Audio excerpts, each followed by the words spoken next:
Y quiero que me acompañe esta mañana al Evangelio de Mateo capítulo 5, para que meditemos en la palabra del Señor. Y como siempre le animo, si usted tiene su Biblia en su celular, mientras estamos compartiendo la palabra del Señor, no se deje tentar por revisar otras cosas, por distraerse en otras cosas.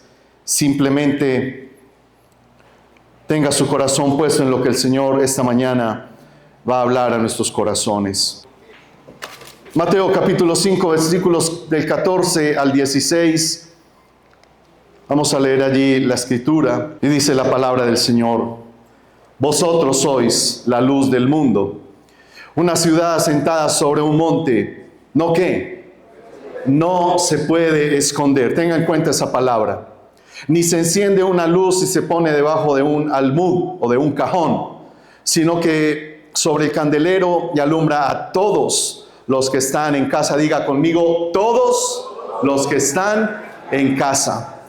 Verso 16, así alumbre vuestra luz delante de los hombres, para que vean vuestras buenas obras y glorifiquen a vuestro Padre que está en los cielos. Pueden sentarse, muchas gracias.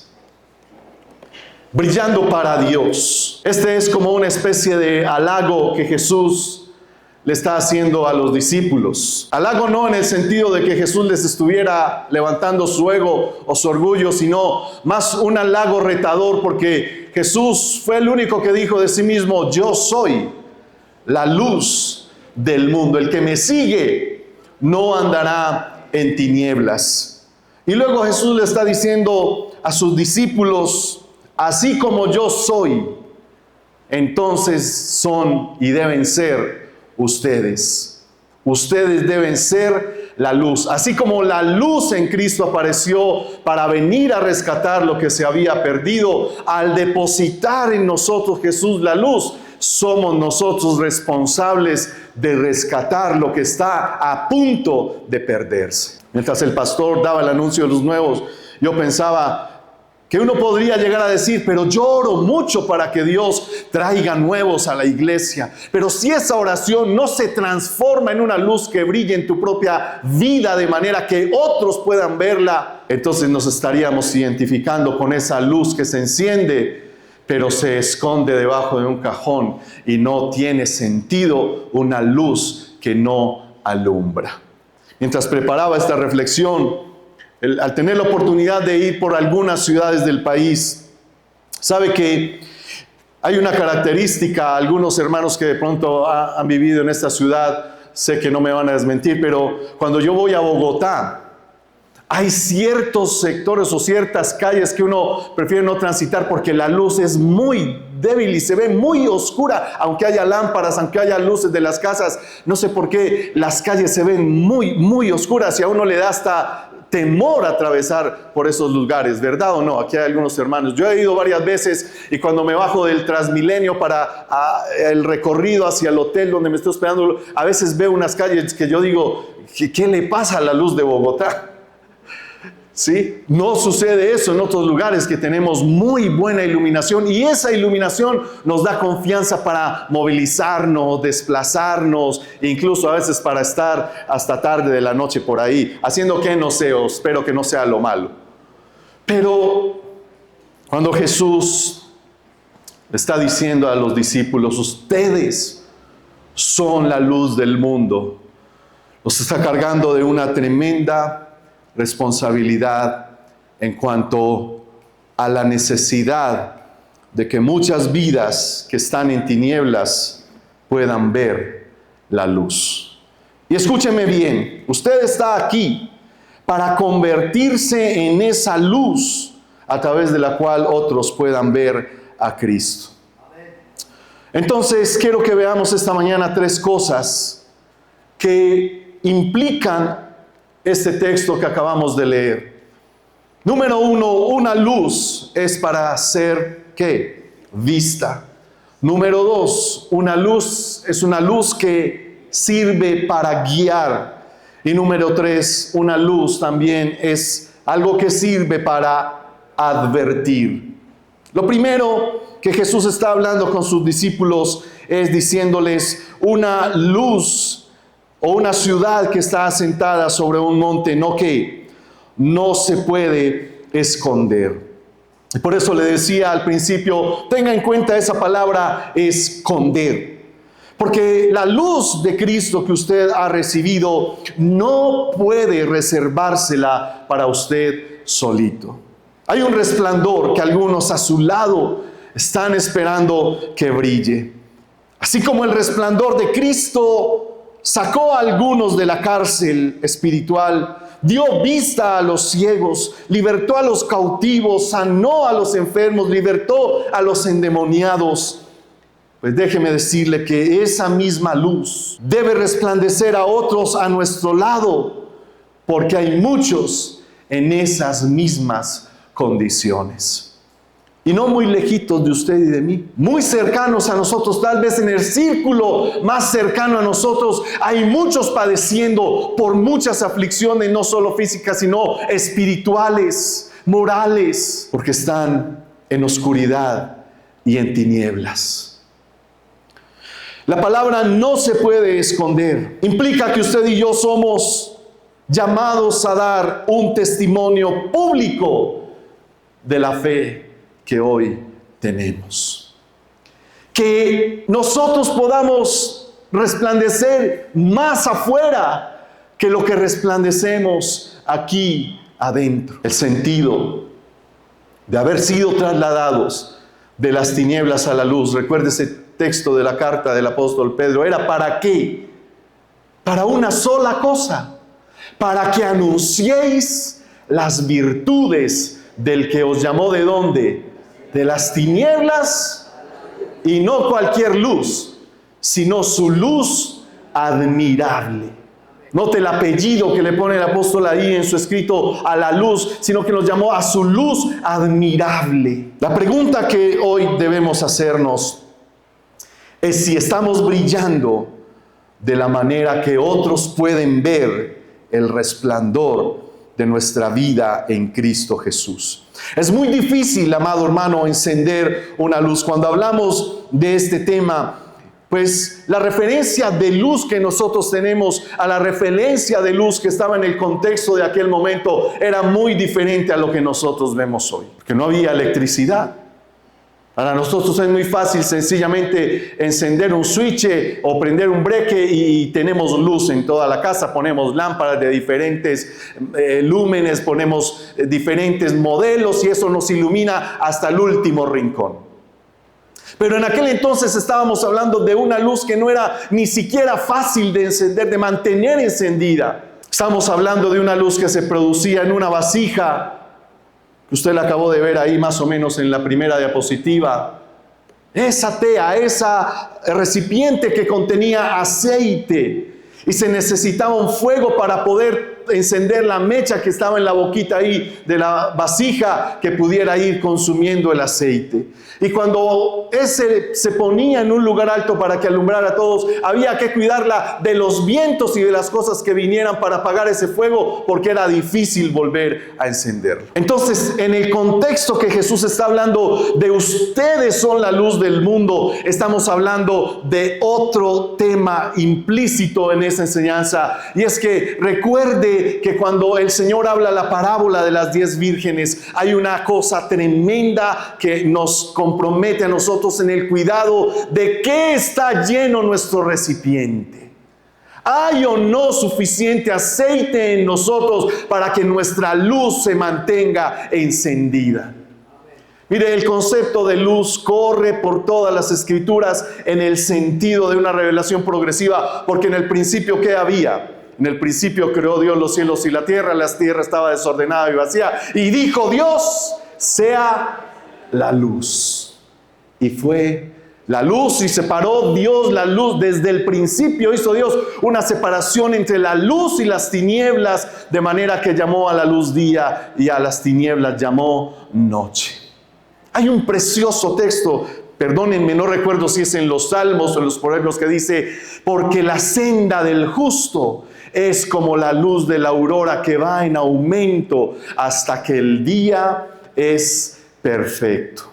Y muchas mañanas yo me paro, yo les he contado que mi lavaplatos, porque es el lugar que me corresponde en la cocina de mi casa, pero yo les he contado que mi lavaplatos queda aquí, el murito que da contra la acera de la calle, y aquí hay una ventanita. Y en las mañanas cuando yo me levanto, yo estoy ahí haciendo los quehaceres y yo voy mirando cómo va pasando el velo de la noche y va entrando ese matiz de claridad y se van dispersando las nubes, o así haya nubes, va subiendo el candor de la luz, y entonces llega un momento en que desaparece y yo estoy ahí y voy mirando y digo: Señor, así es como fue el que nosotros hubiésemos sido trasladados para ya no estar más en tinieblas, sino que al caminar en Cristo, al permanecer en Él, al perseverar en Él, al cuidar con amor y pasión esta fe que nos ha sido otorgada por la gracia de Dios, que nuestra vida vaya en aumento, en seriedad, en santidad, en reverencia delante del Señor, que llegue a ser como la luz del mediodía cuando está a plenitud. ¿No ha notado usted que aunque haya un cielo gris y haya nubes de tormenta, aún el día sigue estando claro? Esa es la voluntad de Dios para nosotros. Hoy tú estás aquí para llenar hoy más tu lámpara de aceite, de manera que al salir hoy de aquí puedas salir con una luz que resplandezca a otros, de manera que otros puedan venir a tu luz, a que les digas por qué brillas con la luz que brillas, por qué perseveras como perseveras en la fe, por qué confías como confías en el Señor, aunque pases por valle de sombra de muerte, aunque aceche contra ti el maligno, aunque la tentación esté tocando a tu puerta, aunque el desánimo esté viniendo a aconsejarte, aunque el doble ánimo se esté presentando delante de ti. Pero si tu luz brilla, nada de eso va a opacar el brillo de la luz de Cristo en ti.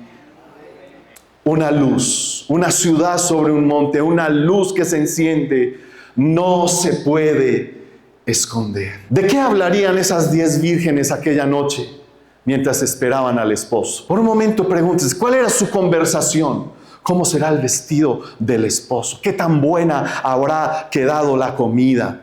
¿Cuántos invitados vendrán a la boda esta noche? ¿Cómo será la celebración? ¿El vino va a estar bueno o será ese vino barato del de uno que a veces compran para las celebraciones? Imagínense la conversación de aquellas mujeres mientras esperaban al esposo. Pero mientras hablaban de todos los asuntos, 5 lámparas se fueron apagando.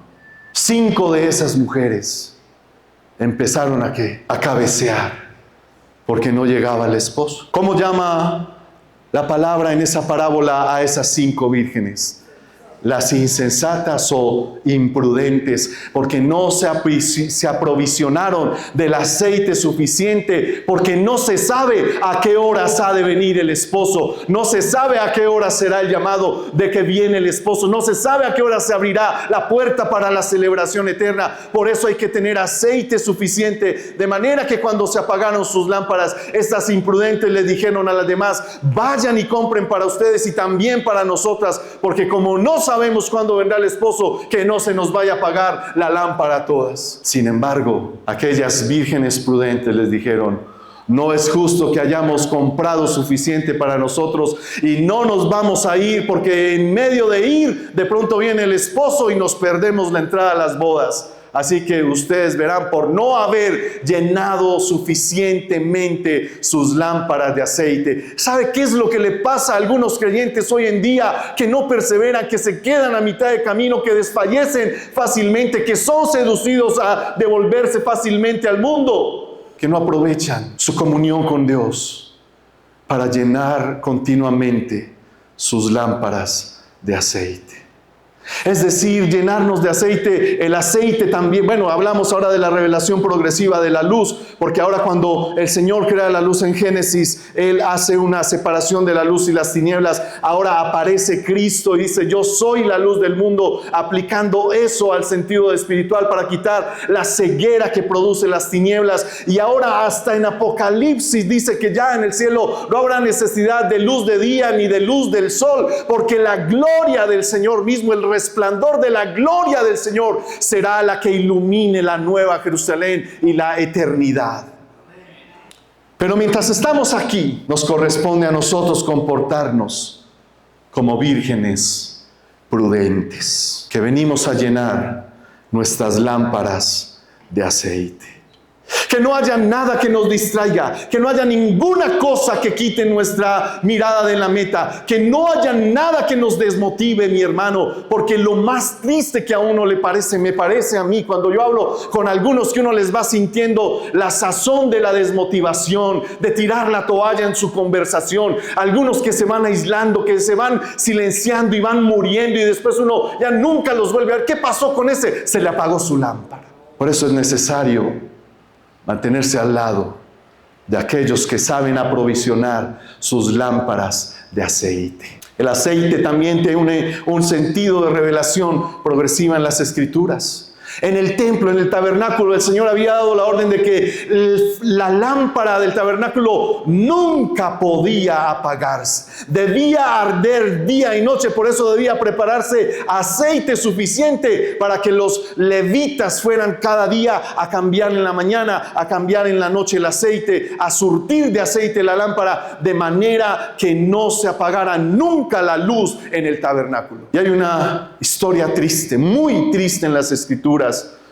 Cuando Samuel aparece en escena y está siendo criado ahí a los pies de Elí, Elí, hay un texto que dice: y antes que la lámpara de Dios fuese apagada. Y usted sabe bien la historia de Elí, de los hijos de Elí. Usted sabe muy bien lo que pasó, que ellos pecaban dentro del mismo tabernáculo, robaban. Nos compartía el pastor hace 8 días algo de eso.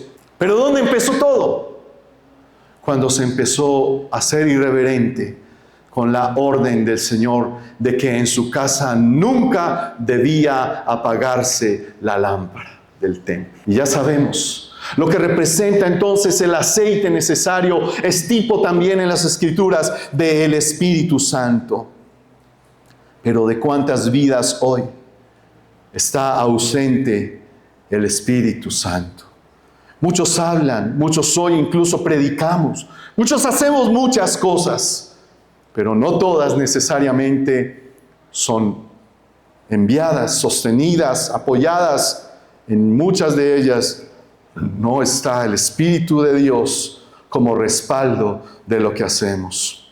Algunas veces les he dicho, alguien por ahí dijo: si en la iglesia se dejara de hacer todo lo que apoya al Espíritu Santo, todo seguiría igual.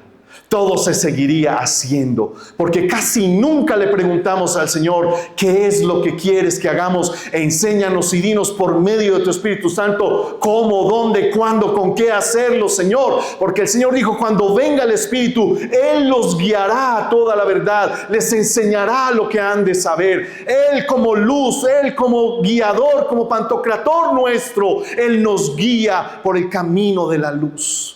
Si a alguien hemos descuidado como aceite para nuestras lámparas en este tiempo, es la comunión con el Espíritu Santo. Somos templo del Espíritu Santo y Él en nosotros es la luz que alumbra y más fácilmente puede llevarnos a Cristo Jesús.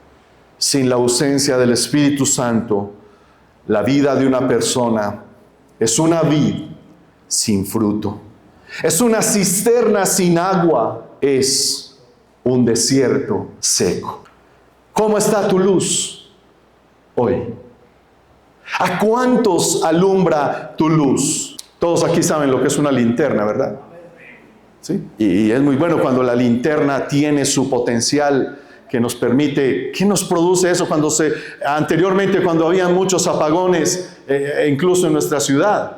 Yo recuerdo de pequeño, no vayan a hacer las cuentas, por favor, pero yo recuerdo de pequeño se iba mucho la luz y había que tener velas o linternas en la casa con unas pilas inmensas así para ponerle 4 o 5 pilas a esas linternas. Pero eso cuando uno sabía que las pilas estaban cargadas, que la linterna estaba buena, que se fuera la luz, no importa, porque si había velas y si había linterna, se podía seguir haciendo la vida. Pero ¿qué pasa cuando usted prendía la linterna y era intermitente, o la luz no alcanzaba a alumbrar nada y cuando menos pensaba se apagaba del todo? ¿Qué venía a la vida? Yo recuerdo en mi casa había un patio con unas escaleras que nos llevaban a una terraza y a veces mi mamá decía: vayan a bajar la ropa de la terraza. Lo primero que íbamos a buscar era la linterna. Y ¡ay! Cuando la linterna no prendía. ¿Quién subía a esa terraza, hermano? Entonces llegaba hacia la puerta del patio y uno empezaba a mirar. Que de pronto no me vaya a saludar por alguien. No vaya a pasar una sombra. Porque en la ausencia de la luz, el corazón se llena de temor. Y cuando hay temor, es porque no está el amor de Dios presente. Porque es el amor el que echa fuera el temor. ¿Cómo están tus baterías hoy? ¿Será que alguien confía en ti para que le alumbres el camino? ¿Será que al hablar le das esperanza a alguien? ¿Será que como te comportas sirve de inspiración para alguien, que alguien diga, esa luz quiero seguirla? Ahora no estamos resplandeciendo con una luz que nosotros podamos producir. Todo, absolutamente todo, nos es otorgado de arriba. No tenemos nada por mérito propio y nada podremos alcanzar nunca por nuestro mérito. Nosotros, llamados a ser luz, somos simplemente vasijas sobre las que Dios quiere derramar su aceite para que su luz alumbre a todos los hombres. Voy a pedir que me colaboren un momento con las luces. Y siendo llamados a ser luz, ahora usted me ve un poco mejor, ¿verdad? Mejora un poquito. ¿Sí? ¿Pero por qué?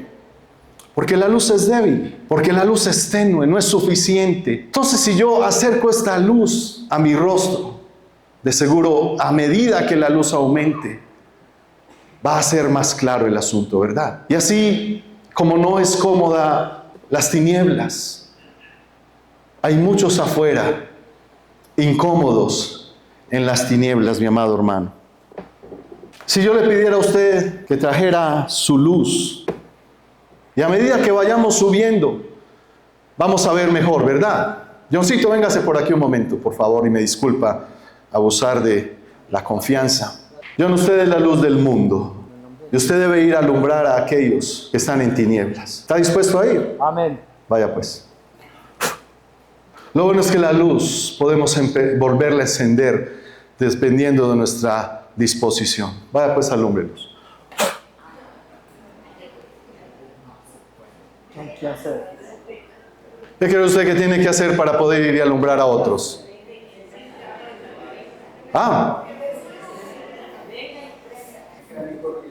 Algo hay que hacer.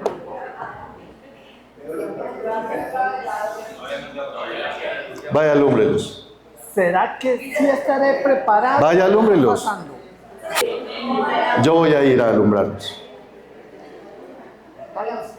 Apaga mi luz. Apaga mi luz. ¿Ve la diferencia? En una actitud. Hay uno al lado suyo, un acechador, pero hay un acechador a su lado, procurando constantemente apagar su luz. Circunstancias, la problemática familiar, los hijos, la economía, la seducción del mundo, los deseos de los ojos, la vanagloria de la vida, los deseos de la carne. Todo apunta a una sola cosa: apagar la luz de Cristo que brilla en tu vida. ¿Quién es responsable de que esa luz se apague o no se apague? Cada uno de ustedes. No es el hermano, no es el pastor, no es la iglesia tal, no es esto. Es usted responsable de guardar la luz con la que Jesús lo ha enviado a brillar al mundo. Por eso es que la luz de muchos no se ve, porque no tienen el celo, no tienen la pasión, no tienen la responsabilidad de cuidar la luz que han sido llamados a vivir y a alumbrar. Así alumbre vuestra luz delante de todos los hombres. Ahora, si yo escondo esta luz, vuelve la confusión. Por eso el texto dice: no se enciende una luz y se guarda. Basta ya de los creyentes secretos, de los cristianos incógnitos, de los cristianos secretos, de los cristianos que pasan desapercibidos. Es necesario que tu luz alumbre a todos los hombres. ¿Cómo se siente ahora? Hay felicidad cuando vuelve la luz, ¿verdad? Me acuerdo cuando el salmista decía, vuélveme el gozo de tu salvación.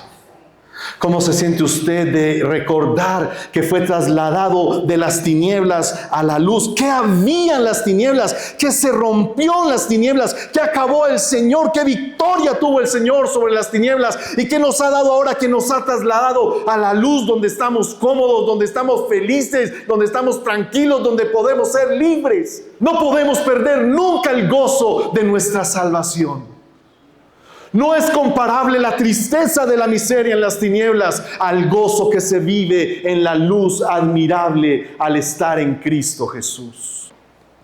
Número 2, vamos a ver que la luz debe ser una luz que guíe. Y por eso, mi amado hermano, en el versículo 16 dice, así alumbre vuestra luz delante de los hombres, para que vean vuestras buenas obras y glorifiquen al Padre que está en los cielos. Yo quiero esta mañana motivarle a que brille para Dios de una manera diferente a la que usted ha venido brillando estos días. Quiero animarle para que usted pueda volver a encender en su vida la pasión, como oraba el pastor, por las almas. Una luz que guía. Es muy difícil transitar por las calles de una ciudad cuando hay un apagón. Una luz es algo que facilita el camino. Y esa palabra, facilitar el camino, todos nosotros estamos aquí no para tropezar. Jesús dijo, ay de aquellos por los que vienen los tropiezos, ay de aquellos que estorban a otros para que entren al reino de los cielos. Nosotros estamos aquí para facilitar que otros encuentren el camino. Amado hermano, una luz que guía. No sé si a usted le ha pasado cuando va de viaje a un pueblo, que a lo lejos comienza a verse la luz del pueblo. Y cuando ya usted ve la luz, viene como un fresquito, estamos a punto de llegar.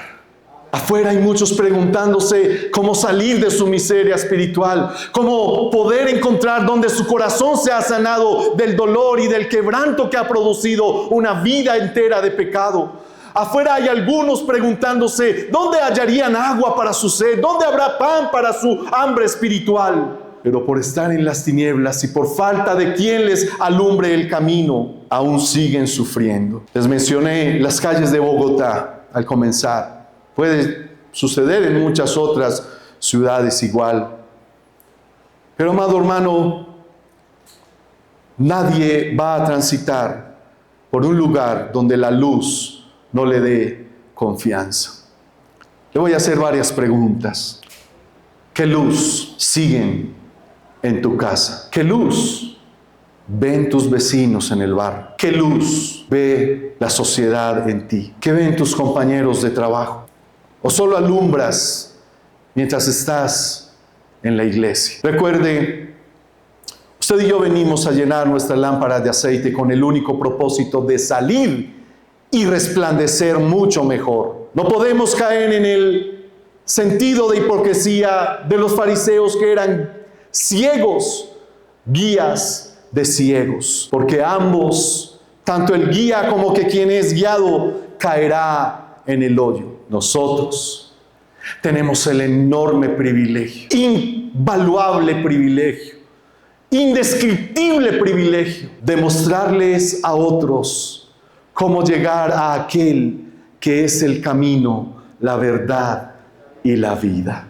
No es por nuestras buenas obras, porque nuestras buenas obras simplemente delante del Señor son como trapos de inmundicia, nuestra apariencia delante del Señor. Pero si la luz que estamos reflejando es una vid, un pámpano pegado a la vid que está dando el fruto de Cristo, la misericordia de Cristo por las almas, la pasión de Cristo por las almas, la pasión de Cristo por la obediencia al Padre, por la santificación de su vida en obediencia, entonces esa será la luz que atraerá a otros. Cuando a lo lejos se ve una luz, el que está confundido corre a ella para sentirse seguro. La confusión de este mundo hoy es impresionante. Lo estamos viendo de una manera clara, pero también a pasos agigantados, corre no solo la degradación, sino la confusión. Y la única respuesta para tanta oscuridad es la luz de una iglesia que decida resplandecer. No con la luz del qué hacer, porque seguro será una luz tenue, sino con la luz de una iglesia que está decidida a que Cristo sea proclamado sobre todas las cosas. Hay muchos clamando que se les diga cuál es el camino. Hay muchos clamando, esperando que abras tu boca. No para contar cómo estuvo la casa de los famosos anoche, no para chismosear de lo que viste en la iglesia el fin de semana. Muchos están esperando que abras tu boca para decirles que solo en Cristo hay salvación. Muchos están esperando que abras tu boca para que familias sean sanados, jóvenes sean libertados y tengan una vida con propósito. Muchos están esperando que abramos nuestra boca para ser librados del maligno. Pero si no hay luz que les resplandezca, ¿a dónde podrán correr? Y tercero, la luz también es una luz que advierte. A menudo la luz se usa para advertir de un peligro que acecha más adelante. Cuando tu lámpara está encendida, hay una cosa que puedes tener segura, y es que aquel día no te va a sorprender como a las 5 vírgenes insensatas. Procura con diligencia llenar tu lámpara de aceite, de manera que al llenarla de aceite te garantices llegar hasta el fin de la carrera. Amado hermano, muchas personas en este mundo no tienen la fuerza moral ni el coraje para mantenerse firmes en solitario. Pero si otro se adelanta, les marca el camino, les deja una huella, de seguro lo seguirán. Si encuentran a alguien con quien contar, entonces saldrán de su debilidad y podrán venir a la firmeza de una vida de fe. Quiero terminar esta mañana diciéndole lo siguiente: brille para Dios. La gente tiene que ver nuestras buenas obras, pero nuestras buenas obras no son para que nos halaguen, no son para que nos ensalcen a nosotros, sino para que nuestras obras les lleven al conocimiento de Cristo Jesús. Hay 2 palabras para buenas obras ahí en el griego. Una de ellas es ágatos, que define que una cosa es buena. Pero la segunda palabra, que es la que se usa en el texto de Mateo, para buenas obras es kalos, que quiere decir que una cosa no es solo buena, sino que también es hermosa y atractiva. Las buenas obras del cristiano tienen que ser no solo buenas, sino atractivas. Tiene que haber un cierto encanto en la bondad cotidiana y cristiana. Mientras las personas estén pensando en las alabanzas, las gracias y el prestigio que recibirán por lo que han hecho, no han empezado todavía a recorrer el verdadero camino cristiano. Porque todo lo que hacemos, sea de palabra o de obra, lo hacemos de corazón, como para el Señor y no para los hombres.